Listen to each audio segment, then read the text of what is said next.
Nah guys, jadi biasanya kan video-video di Mr. Things tuh membahas kasus-kasus pembunuhan atau hal-hal mistis yang membuat korbannya itu merasa sengsara kan. Namun di video kali ini cukup berbeda, karena meskipun orang nih di dalam kisah ini bukan merupakan korban kriminal ataupun mengalami hal-hal yang goib gitu ya, tapi kesengsaraan dan kesakitannya itu tuh kayak aduh nyilu banget. Sampai gua pas riset dan membaca kasus ini tuh aduh nggak kuat gengs. Jadi di sini ada sebuah kisah pilu yang menyakitkan dari seseorang bernama Hasashi Ouchi, di mana ia adalah seorang pria asal Jepang yang terpapar radiasi nuklir paling banyak sepanjang sejarah yang pernah ada, gengs. Bayangin, biasanya kalau kepapar sedikit aja gitu ya sama radiasi nuklir, itu efek sampingnya udah serem-serem banget. Kebanyakan tuh bisa mengakibatkan kanker. Nah, kalau orang ini yang merupakan orang terpapar radiasi paling banyak alias paling parah juga nih, berarti bisa kebayang nggak itu efek sampingnya kayak gimana? Aduh, ngeri banget, gengs. Karena hal tersebut tuh mengakibatkan dirinya harus merasakan penderitaan dan kesakitan ya luar biasa. Ini gue spoiler dikit aja di awal, kondisinya nih sampai kayak gini, gengs.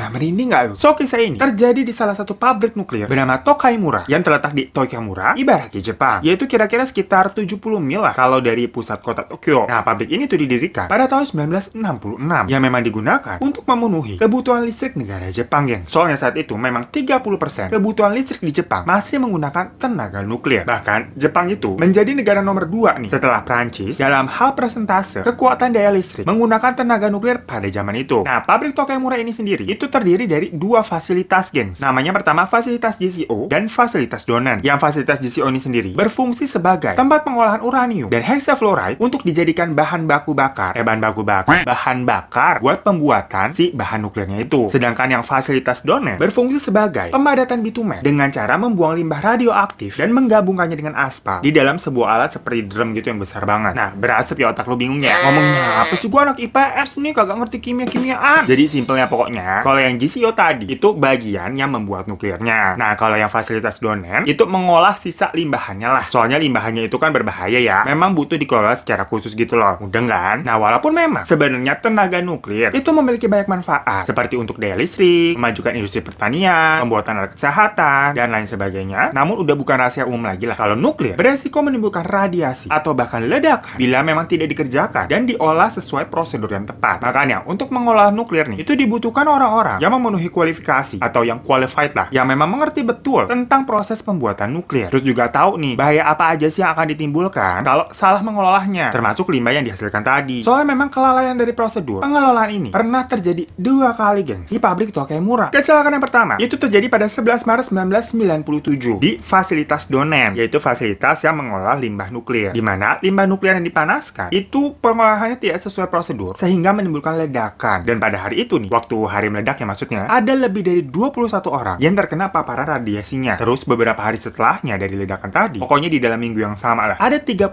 orang yang lagi memperbaiki pintu sama jendela yang rusak akibat ledakan tadi, itu juga terpapar sama radiasinya. Jadi maksudnya setelah hari H meledak, di hari-hari berikutnya nih, itu radiasinya belum hilang, geng. Jadilah tukang-tukang yang pada kerja tuh benerin pintu sama jendela, ikutan terpapar juga. Kiraan mereka radiasinya kan udah hilang soalnya dari kemarin-kemarin. Bahkan ternyata tingkat terpaparnya dari radiasi si tukang-tukang ini itu lebih tinggi daripada 21 orang yang kenanya di hari H. Mungkin karena si tukang-tukang ini nggak pakai baju yang safety juga kali ya. Ya lala, baju APD buat menangkal virus gitu maksudnya. Nah, setelah itu tepatnya seminggu kemudian, pada 16 Maret 1997, Badan Pusat Meteorologi sempat merilis bahwa tingkat cesium di daerah tersebut melebihi ambang batas hingga 64 km dari pabrik. Jadi mulai meluas, gengs. Warga-warga di sekitarnya ikut kena. Di mana paparan sinar gamma yang dihasilkan cesium itu sangat berbahaya untuk kesehatan. Kalau dalam jumlah kecil aja nih kita kena nih, itu bisa menyebabkan kanker. Apalagi kalau dalam jumlah besar, itu bisa sampai menyebabkan luka bakar, luka radiasi, bahkan kematian. Nah, jadi kejadian kecelakaan yang pertama aja itu istilahnya udah ngeri banget ya, gengs. Banyak korbannya. Tahu-tahu kok ya kejadian lagi nih, kecelakaan yang kedua, di mana terjadi pada 30 September 1999. Yang kali ini itu berasalnya dari fasilitas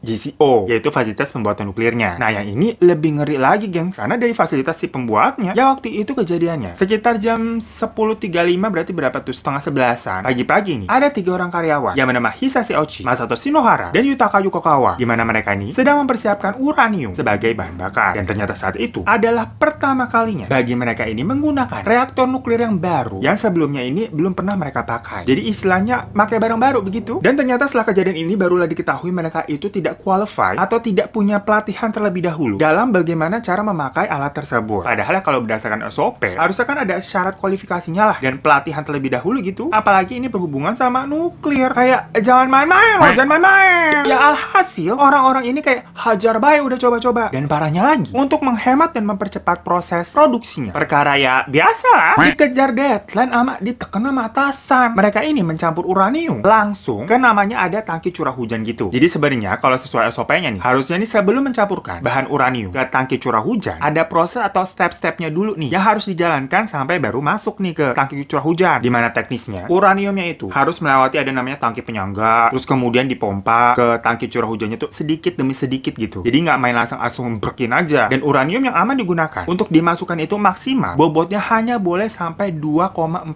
kg maksimal loh ya. Nah pokoknya di sini intinya bingung. Mereka nih tidak menjalankan SOP sesuai runtutan dalam pengerjaan menggunakan si uraniumnya lah. Yang mana ya mereka ini langsung aja gitu masukin mencampur uranium ke tangki curah hujan. Udah gitu nih, langsungnya itu bener-beneran langsung, bukan dikit-dikit, alias langsung ngebrekin sampai sebanyak 16 kg. Lalu ingat nggak tadi? Itu SOP-nya maksimal aja sebenarnya harusnya cuma 2,4 kg. Ini 16 kg yang dia masukin. Berarti itu hampir 7 kali lipatnya kan? Lalu bayangin itu ngaconya kayak mana? Jadi mereka nih udah nggak ngerti cara pakai alat reaktor yang baru ini. Terus ditambah main asal aja gitu, coba-coba cemplungin semuanya dengan takaran yang seenak jidat. Lah dikira ini lagi acara masak-masak di kamar cek bareng Siska Kol kali ya. Jadi nyoba aja udah yuk bahan-bahan, dimasukin aja sekaligus. Mungkin nanti jadinya lucu dan sangat enak. Ya waktu itu mungkin mereka nih mikirnya pas masukin uraniumnya itu kayak penasaran ya. Wah, apa jadinya ya kalau kita langsung masukkan sekaligus 16 kg? Mari kita coba. Pokoknya posisinya saat itu, Hisashi Ouchi berdiri di dekat tangki dan dia bertugas memegangi corong. Masato berdiri di atas tangga untuk menuangkan uraniumnya. Dah, nah namanya Yutaka gitu. Susah sih belibet gue. Itu duduk di meja yang kebetulan posisi mejanya itu terhalang sebuah dinding dan jaraknya kira-kira 4 meter dari tangki curah hujan di mana itu tempat Hisashi dan Masato berada. Gak beberapa lama setelah mereka memasukkan itu uranium, ketiga teknisi ini melihat ada kilatan warna biru yang gede banget, yang mana diduga itu adalah cahaya radiasinya. Dan beberapa menit setelah kejadian itu, Hisashi Ouchi dan Masato mulai merasakan mual-mual dan muntah, abis itu pingsan. Namun, waktu kejadian itu, orang-orang ini belum menganggap kalau itu adalah sebuah bencana besar. Mereka ngiranya itu kecil aja lah, gak bahaya. Soalnya kan maksudnya nggak ada ledakan yang gimana-gimana ya, cuman ada kilatan cahaya aja. Jadinya mereka tidak segera melapor untuk dilakukan evakuasi dan pemeriksaan di tempat tersebut. Namun karena detektor radiasi dari pabrik itu meningkat dengan sangat cepat, jadi menangkap kayak adanya radiasi yang nggak bener ya, akhirnya alarm bahaya pun berbunyi. Dan hanya dalam hitungan menit, radiasi itu akhirnya menyebar ke seluruh pabrik hingga seluruh karyawan harus dievakuasi. Dan Hisashi Ouchi adalah orang yang posisinya paling dekat dengan tangki tadi ya, soalnya kan dia nih tugasnya yang ini corong, sehingga dia terpapar radiasi sebesar 17 SV. Dan ini adalah dosis tertinggi yang pernah diterima sama manusia, gengs. Sedangkan Masato Shinohara itu terpaparnya 10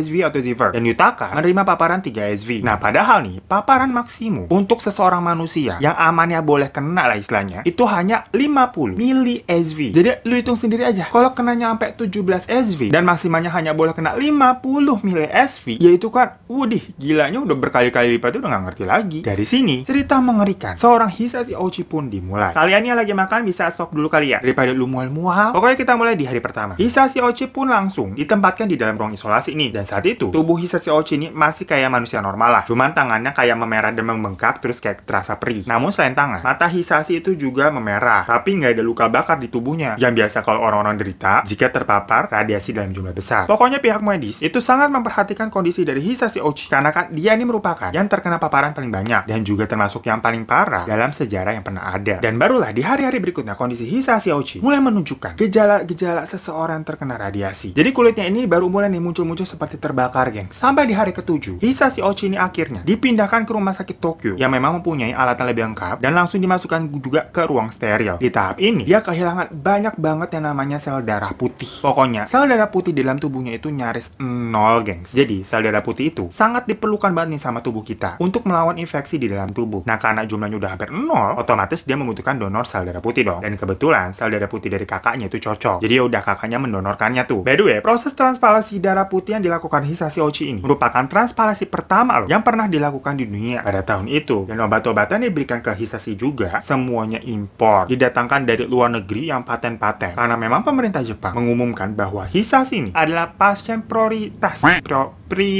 prioritas bener ya, yang harus diperhatiin banget gitu maksudnya. Dimana seluruh dokter yang paling bagus tuh di Jepang tuh, bahkan dari luar negeri didatengin semuanya khusus untuk merawat si Hisashi Ouchi ini. Jadi ini udah kayak masuk sejarah banget sebenarnya, geng. Soalnya tadi dia adalah orang yang pertama yang terkena paparan radiasi paling gede sepanjang sejarah, dan mungkin ini juga sekaligus kayak jadi bahan penelitian kali ya. Nah, by the way, karena tadi kan Hisashi ini kehilangan banyak sel darah putih tuh. Salah satu efek yang ditimbulkan karena hal tersebut adalah, ngilu nih, gengs. Waktu susternya itu mau melepaskan kayak apa sih alat bantu yang kayak ditempel-tempel pakai kabel yang di rumah sakit gitu, yang biasa ada di dada, di perut gitu-gitu. Itu pas diangkat jebret, kulitnya Hisashi juga ikut kekletak loh, gengs. Jadi istilahnya kayak nge-wax, tapi sampai kulit-kulitnya kecabut juga. Ngeri banget. Dan abis itu dari bekasan tadi itu nggak ada kulit yang tumbuh lagi. Dan makin hari nih dirinya juga semakin kesulitan bernafas. Dan sampai dia juga udah kayak nyerah. Perkara rasanya tuh ya pasti kesiksa banget lah ya. Sampai dia bilang udah pengen mati aja daripada menderita gitu rasanya. Di hari ke-14, pihak medis melihat adanya pembekakan yang sudah menjalar ke seluruh tubuh Hisashi. Rambutnya rontok dan pencernaannya juga mengalami gangguan. Saat itu, organ hatinya mulai gagal berfungsi dan ususnya juga tidak berfungsi lagi. Dari hasil lab, diketahui nih bahwa seluruh DNA atau kromosom yang dimiliki Hisashi itu udah rusak semua. Kebayang nggak sih lo, ada orang kagak punya DNA itu bagaimana ceritanya? Ya kalau orang nih sampai kehilangan DNA di dalam tubuh, dampak yang paling terasa adalah sel tubuh tuh udah nggak dapat berfungsi karena tidak ada informasi dan instruksi dari DNA itu. Jadi istilahnya kalau manusia kagak punya DNA itu dia bakal mati secara perlahan-lahan. Nah, kita lanjut ke hari 20. Hisashi mengatakan bahwa ia ingin dimatikan saja karena dia merasa dia ini bukan prinsip percobaan. Jadi memang dia mungkin merasa kalau para dokter-dokter nih semacam memanfaatkannya untuk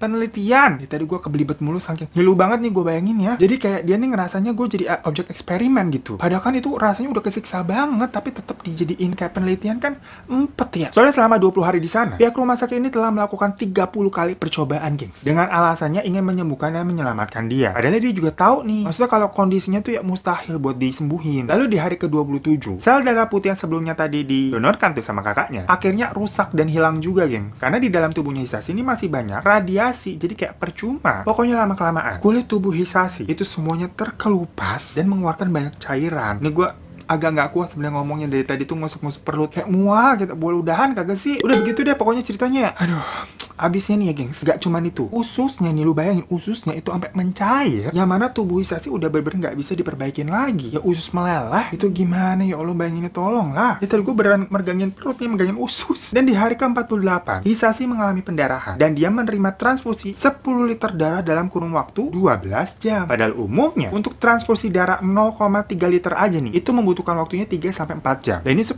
liter 12 jam. Jadi gila banget ini, kayak digelonggongin sama darah. Abis itu darah ini makin lama makin keluar nih dari matanya Hisashi. Coba ini fix.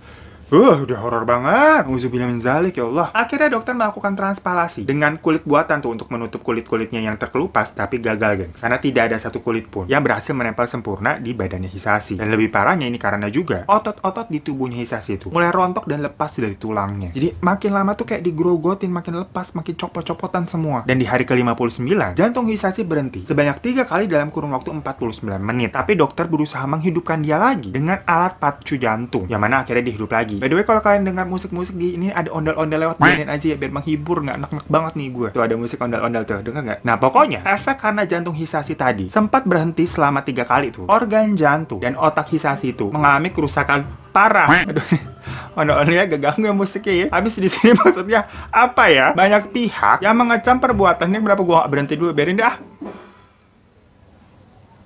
Nah, dia berhenti.